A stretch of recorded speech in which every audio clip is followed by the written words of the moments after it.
حضور نے اپنے زمانے سے لے کر قیامت تک 5 ادوار ذکر کر دیے، ہماری پوری تاریخ اس میں ہے۔ مسند احمد ابن حنبل کی روایت ہے رحمہ اللہ، اور راوی ہے حضرت نعمان ابن بشیر رضی اللہ تعالی عنہ، تکون النبوۃ فیکم ما شاء اللہ ان تکون، مسلمانوں تمہارے مابین نبوت رہے گی جب تک اللہ چاہے کہ رہے، یعنی میں بنفس نفیس موجود رہوں گا تمہارے مابین جب تک اللہ چاہے گا۔ اس کے بعد انک میت و انہم لمیتون، اے نبی آپ کو بھی موت آئے گی اور ان کو بھی آئے گی، انتقال تو ہونا ہے۔ فرمایا ثم یرفع اللہ اذا شاء یرفعها، پھر اللہ جب چاہے گا اس نبوت کو اٹھا لے گا، یعنی میرا انتقال ہو جائے گا، وصال ہو جائے گا صلی اللہ علیہ وسلم، وفداہ آباؤنا و امہاتنا۔ پھر دوسرا دور آپ نے فرمایا ثم تکون خلافتا علی منہاج النبوۃ، پھر دور ہوگا خلافت کا جو نبوت کے نقش قدم پر ہوگی۔ یہ الفاظ بڑے اہم ہیں، عام طور پر ہمارے ہاں جو لفظ زیادہ معروف ہے اور بول چال میں زیادہ آتا ہے وہ خلافت راشدہ آتا ہے۔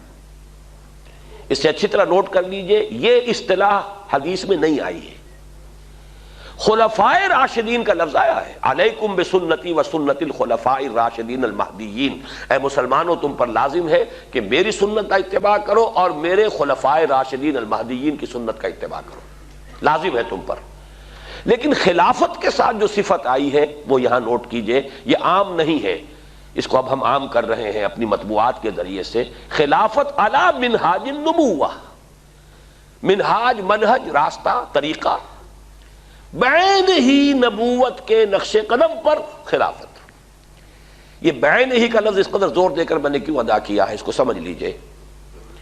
خلافت راشدہ میں وہ نظام جو محمد عربی صلی اللہ علیہ وسلم نے بنفس نفیس قائم کیا، بعین ہی بتمام ہی بکمال ہی جو کا تو قائم رہا ہے۔ اس میں ایک مثال آپ کو دے دیتا ہوں کہ جب حضرت ابو بکر رضی اللہ تعالیٰ عنہ کے عہد خلافت میں مانعین زکوٰۃ کا فتنہ اٹھا، حضرت عمر جیسے شخص نے بھی رضی اللہ تعالیٰ عنہ مصلحت اندیشی کا مشورہ دیا کہ حالات کو دیکھیے، 2 محاذ پہلے کھلے ہوئے ہیں، آپ نے جیش اسامہ بھی بھیج دیا، اس لیے کہ حضور نے تیار کیا تھا۔ حضرت ابو بکر نے فرمایا کیسے ممکن ہے جو جیش اور جس کا علم دیا ہو حضور نے اپنے دستے مبارک سے، میں اسے روک دوں۔ پھر جو جھوٹی نبوتوں کے دعوے دار کھڑے ہو گئے ان سے تو ہمیں لڑنا ہی ہے، ہر صورت لڑنا ہے، ان کا کفر تو بالکل واضح ہے ازہر من الشمس سے۔ تو 2 محاذ کھلے ہوئے ہیں، مسلمانوں کے دل زخمی ہیں، مورال جو ہے پست ہے حضور کے انتقال کی وجہ سے۔ اب تیسرا محاذ نہ کھولیے، رعایت کیجئے، انہوں نے اسلام کا انکار نہیں کیا، کسی جھوٹی نبوت کا اقرار نہیں کیا، نماز کو بھی مان رہے ہیں، زکوٰۃ میں بھی یہ نہیں کہہ رہے کہ زکوٰۃ نہیں دیں گے، صرف یہ کہہ رہے ہیں کہ ہم حکومت کو نہیں دیں گے، اپنے طور پر دیں گے، خرچ کریں گے۔ تو ذرا لینینسی برتیے، مصلحت کو دیکھیے، تیسرا محاذ نہ کھولیے۔ اس پر جو حضرت عمر رضی اللہ تعالیٰ عنہ کا ریئیکشن تھا، ایک تو ڈانٹ پلائی حضرت عمر کو، اور یہ مقام ہے ابو بکر کا کہ عمر کو ڈانٹ پلا سکتے تھے، صرف وہی پلا سکتے تھے صحابہ میں، اور کسی کا یہ مقام نہیں۔ اے عمر تم جاہلیت میں تو بڑے سخت تھے، کیا ہو گیا تمہیں؟ اسلام میں اتنے نرم ہو گئے، اتنی کمزوری کا مظاہرہ کر رہے ہو۔ دوسری بات فرمائی، اور یہ ہے اصل جس کے لیے میں عرض کر رہا ہوں، ایبدل الدین وانا حی، کیا دین میں ترمیم کی جائے گی جبکہ میں ابھی زندہ ہوں؟ میرے جیتے جی دین میں ترمیم نہیں ہو سکتی۔ کس حد تک کہا ہے کہ خدا کی قسم حضور کے زمانے میں اگر یہ زکوٰۃ کے اونٹوں کے ساتھ ان کو باندھنے کی رسیاں بھی دیتے تھے، اگر یہ کہیں گے کہ اونٹ لے جاؤ رسی نہیں دیں گے تب بھی میں جنگ کروں گا۔ تو حضرت ابو بکر کی آپ دیکھیے فصاحت اور بلاغت کی بھی انتہا ہے، اس سے زیادہ تاکید کا کوئی اسلوب ہو نہیں سکتا تھا کہ اگر صرف رسی دینے سے انکار کریں گے، اب آپ بتائیے کہاں اونٹ کی قیمت، کہاں اس رسی کی قیمت؟ اتنی ترمیم بھی مجھے گوارا نہیں ہے، اور خدا کی قسم اگر کوئی اور میرے ساتھ نہیں چاہے گا میں تنہا جاؤں گا اور جنگ کروں گا۔ بہرحال میں نے یہ وضاحت کی کس لیے؟ کہ خلافت علی منہاج النبوہ، جو کا تو خلافت کا نظام ہے کہ جو قائم رہا، جسے ہم عرف عام میں خلافت راشدہ کہتے ہیں، حدیث کی اصطلاح میں خلافہ علی منہاج النبوہ، یہ نظام دوسرا تھا۔ حضور نے فرمایا یہ بھی رہے گا جب تک اللہ چاہے گا، پھر یہ بھی ختم ہو جائے گا۔ ثم یرفع اللہ اذا شاء یرفع، پھر اسے بھی اللہ اٹھا لے گا۔ اس کے بعد آیا تیسرا دور، حضور کے الفاظ کیا ہے؟ ثم تکون ملکا عاضا، پھر ایک دور آئے گا ملوکیت کا، اور اس کا وصف ہوگا کاٹ کھانے والی ملوکیت۔ عض یعض یوم یعض الظالم علی یدیہ، قیامت کے دن جو ہے ظالم اور کافر جو ہے اپنی مایوسی میں حسرت کے ساتھ اپنے ہاتھوں کو کاٹ رہے ہوں گے، ہائے ہماری شامت، ہم کس راستے پر چلتے رہے کہ آج اس انجام سے دو چار ہونا پڑا۔ تو عض یعض، کاٹنا، دانتوں سے کاٹنا، کٹکھنی ملوکیت کا دور آئے گا۔ فتکون ما شاء اللہ ان تکون، پھر وہ بھی رہے گی جب تک کہ اللہ چاہے گا کہ رہے۔ ثم یرفع اللہ اذا شاء یرفع، پھر اللہ تعالیٰ جب چاہے گا اسے بھی اٹھا لے گا۔ اس سے مراد کیا ہے؟ خلافت راشدہ یا خلافت علی منہاج النبوہ کے بعد جس نظام کو عرف عام میں خلافت کہا جاتا ہے، حدیث نبوی نے اسے ملوکیت سے تعبیر کیا۔ خلافت تو ایک معنی میں ہم اس کو کہہ سکتے ہیں، یہ بھی میں کل اس نکتے پہ مزید گفتگو کروں گا جب خلافت کی حقیقت، اس کے شرائط بیان کروں گا، اس لیے کہ کتاب و سنت کی ٹوٹل بالادستی وہاں موجود تھی۔ خلافت بنو امیہ میں بھی تھی، خلافت بنو عباس میں بھی تھی، خلافت عثمانیہ میں بھی رہی ہے، لیکن یہ ہے کہ وہ نظام جو ہے دولت کی تقسیم کا نظام بدل گیا، اور یہ در حقیقت ملوکیت یوں سمجھیے کہ دور بنو امیہ جو ہے 90 برس ہے اس کے، یہ ٹرانزیشن کا ایک پیریڈ ہے، عبوری دور ہے۔ خلافت علی منہاج النبوہ سے ملوکیت تک پہنچتے پہنچتے ایک دن میں تو بات نہیں ہو گئی تھی نا۔ دور بنو امیہ جو ہے ٹرانزیٹری پیریڈ ہے، اصل ملوکیت جا کر جو جمی ہے وہ دور بنو عباس سے، جب محل بنے اور ٹھاٹھ جمے، وہ دور در حقیقت، ورنہ اس سے پہلے عربی حضارت اور بدویت جو ہے دور بنو امیہ میں برقرار تھی۔ لیکن بہرحال ظالم حکومت تھی، اس میں تو کوئی شک نہیں، میں چند اس کے اشارے کر رہا ہوں۔ جو کچھ ہوا حسین ابن علی رضی اللہ تعالی عنہما کے ساتھ کربلا میں، اور یہ تو چونکہ ان کا ذکر جو ہے بہت زیادہ ہوتا ہے، ہر سال جو ہے خاص اہتمام سے ہوتا ہے، اس لیے بچہ بچہ واقف ہے۔ وہی کچھ ہوا حضرت عبداللہ ابن زبیر کے ساتھ مکہ مکرمہ میں، عین مکہ مکرمہ میں ذبح کیے گئے ہیں، حرمت حرم مکی کو بٹا لگا ہے۔ پھر واقعہ ہررا ہوا ہے، 3 دن تک مدینے کو لوٹ مار کیا گیا، اور مدینے کے اندر خواتین کی بے حرمتی ہوئی، واقعہ ہررا۔ حرم نبوی جو ہے اس کی بے حرمتی ہوئی۔ پھر حجاج ابن یوسف کے ہاتھوں سینکڑوں تابعی شہید کیے گئے۔ تو تاریخ کے حقائق ہیں، اور میرے لیے اس سے بھی کہیں زیادہ دردناک اور تاریخ کے اعتبار سے کہیں زیادہ فیصلہ کن ظلم جو تھا، محمد ابن قاسم کو بلا کر شہید کر دیا۔ وہ نوجوان، ٹین ایجر نوجوان جو آیا تھا، فاتح تھا، اور اتنا نیک، اتنا پارسا، ہندوؤں نے اپنے ذہن کے مطابق اسے اوتار کا درجہ دیا۔ وہ تو اپنے ذہن سے سوچیں گے نا، مورتیاں بنا کر مندروں میں رکھ دی گئیں جن کو پوجا جا رہا تھا۔ ایسا نیک، اتنا صالح، اتنا پارسا، ایسا متقی، ایسا عادل حکمران، اگر کہیں انہیں موقع مل گیا ہوتا تو اسی وقت ہندوستان پورا فتح ہو جاتا۔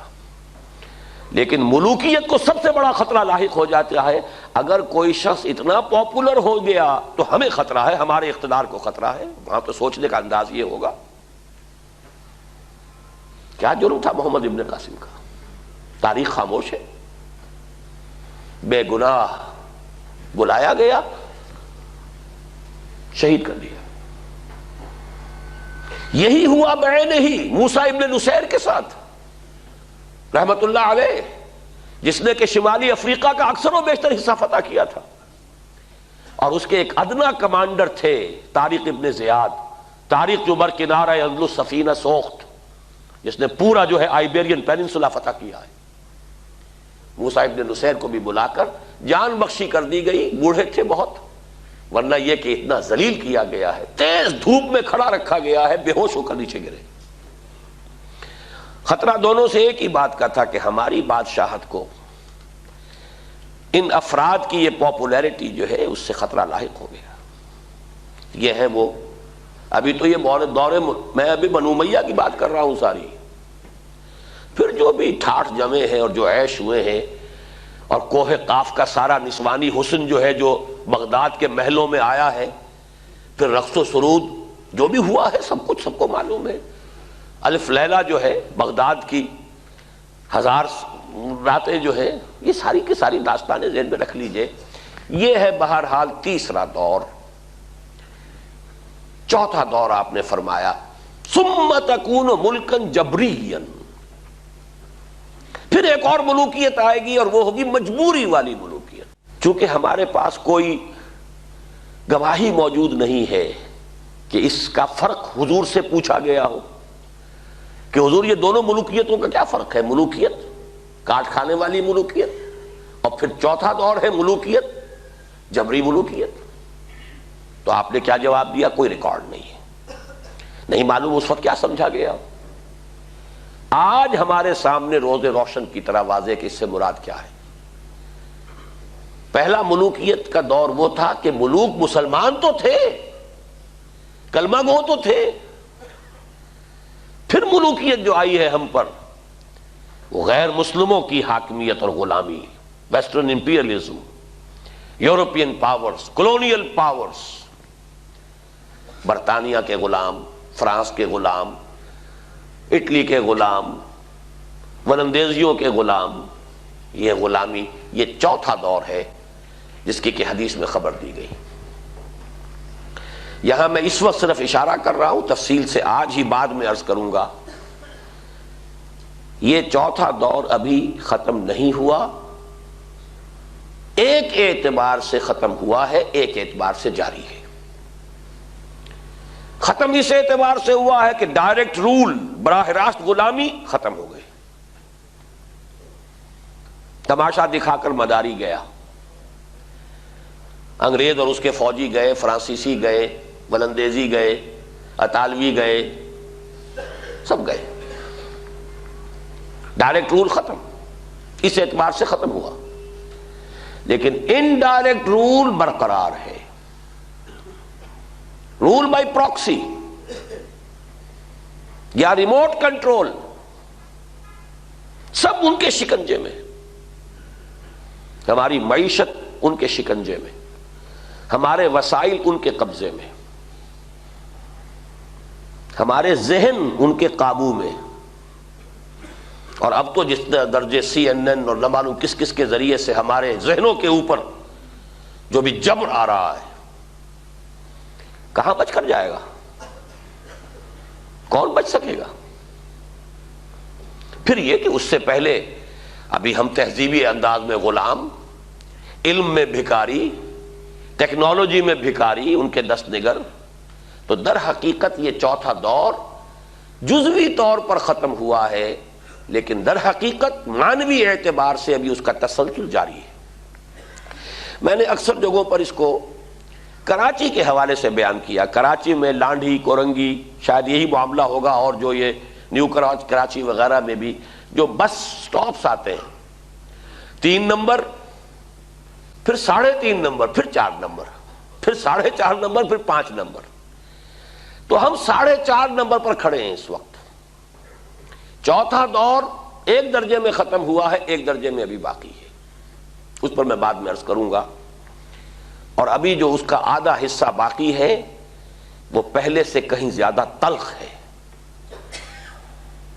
اس کے شدائد اور مصائب پہلے سے کہیں بڑھ کر ہوں گے، لیکن وہ میری گفتگو میں بعد میں آئے گی بات۔ اب آئے ہم آخری دور پر، حضور نے فرمایا بہرحال اس کو بھی ختم ہونا ہے، ثم یرفعہ اللہ اذا شاء یرفع، پھر اس دور کو بھی اللہ اٹھا لے گا جب چاہے گا کہ اٹھا لے۔ ثم تکون خلافۃ علی منہاج النبوہ، پھر دور آئے گا خلافت علی منہاج النبوہ کا۔ یہ ہے وہ نوید جاں فضا، یہ ہے وہ خوشخبری، موجودہ مایوس کن حالات میں تقریباً ناقابل یقین حالات کے اعتبار سے، فیکٹس آن دی گراؤنڈز کے اعتبار سے تو بالکل کہیں اس کے سان گمان نہیں، آس پاس کا کوئی امکان نہیں، لیکن واقعہ یہ ہے کہ یہ محمد الرسول اللہ صلی اللہ علیہ وسلم کا فرمان ہے، ثم تکون خلافۃ علی منہاج النبوہ، پھر خلافت علی منہاج النبوہ کا دور آئے گا۔ اس کے بعد راوی فرماتے ہیں حضرت نعمان بن بشیر، ثم سکت رسول اللہ صلی اللہ علیہ وسلم، یہ فرما کر حضور خاموش ہو گئے۔ خاموش کیوں ہو گئے؟ کہ اس کے بعد دنیا کا خاتمہ ہے،